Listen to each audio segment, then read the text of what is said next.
Membiasakan sikap berterus terang. Sebaiknya dia dilarang melakukan suatu pekerjaan secara sembunyi-sembunyi, sebab dia tidak akan melakukannya secara itu, kecuali jika menyadari bahwa apa yang dikerjakannya itu adalah sesuatu yang buruk. Maka jika telah terbiasa untuk tidak merahasiakan pekerjaannya, dapatlah diharapkan bahwa dia akan menolak melakukan hal-hal yang buruk. Kebiasaan berolahraga.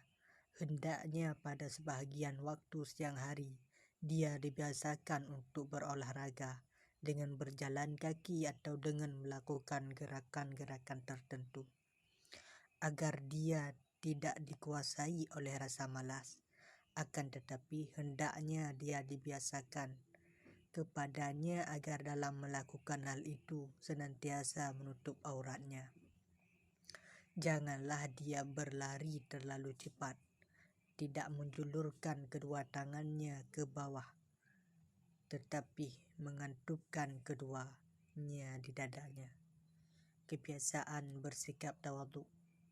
Hendaklah dia dilarang membanggakan sesuatu yang dimiliki kedua orang tuanya di depan kawan-kawannya.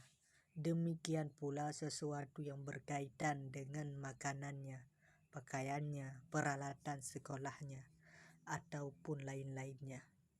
Hal itu dilakukan agar dia terbiasa untuk bertawadhu dan menghormati semua orang yang berhubungan dengannya, serta bersopan santun dalam pembicaraan dengan mereka. Menahan diri dari segala sesuatu milik orang lain. Hendaklah diyakinkan kepadanya agar tidak sekali-kali mengambil sesuatu yang menjadi milik anak-anak lain walaupun mungkin sangat diinginkannya. Hal ini dilakukan demi menjaga kehormatan dan kemuliaan kedudukannya, jika dia kebetulan berasal dari keluarga yang dihormati dan dimuliakan. Dan agar dia benar-benar menyadari bahwa kemuliaan seseorang dapat diraih dengan memberi bukannya mengambil sesuatu. Sebab mengambil sesuatu yang bukan miliknya merupakan perbuatan yang rendah, hina dan buruk. Apabila dia kebetulan dari keluarga miskin, hendaknya diyakinkan kepadanya bahwa ketamakan dan keinginan kuat untuk mengambil sesuatu yang atau diberi sesuatu oleh orang lain, dan bahwa hal itu semua sama seperti perilaku anjing yang menggerak-gerakkan ekornya ketika menunggu sepotong makanan yang sangat diinginkannya.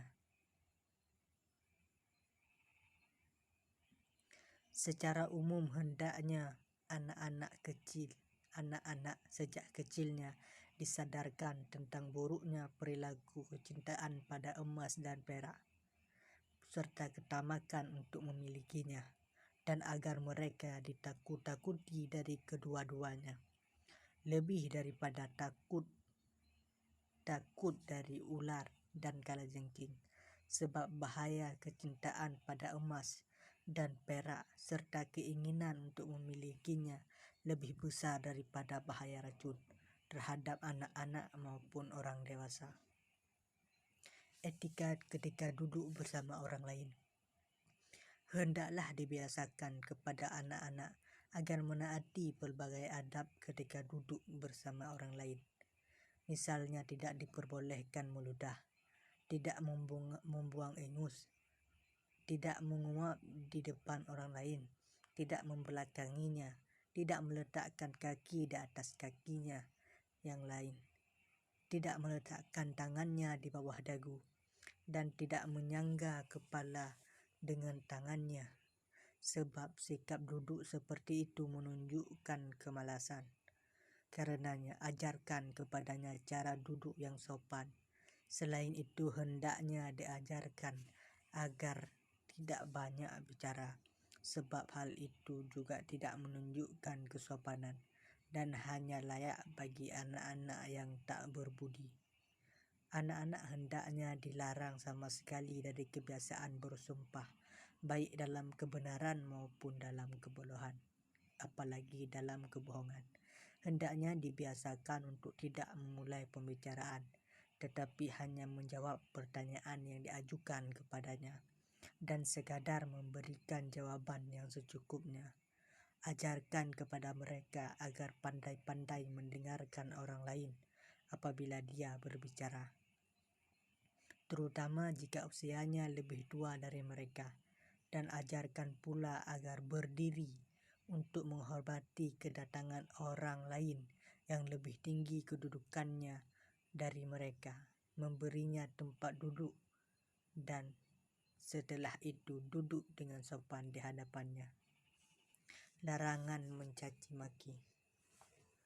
Hendaknya setiap anak dididik agar tidak mengucapkan kata-kata kotor atau yang sia-sia, atau melaknat dan mencaci maki, atau bersahabat dengan siapa saja yang berperilaku seperti itu. Sebab orang-orang seperti itu pasti menularkan perilakunya yang buruk kepada orang lain yang bersahabat dengan mereka.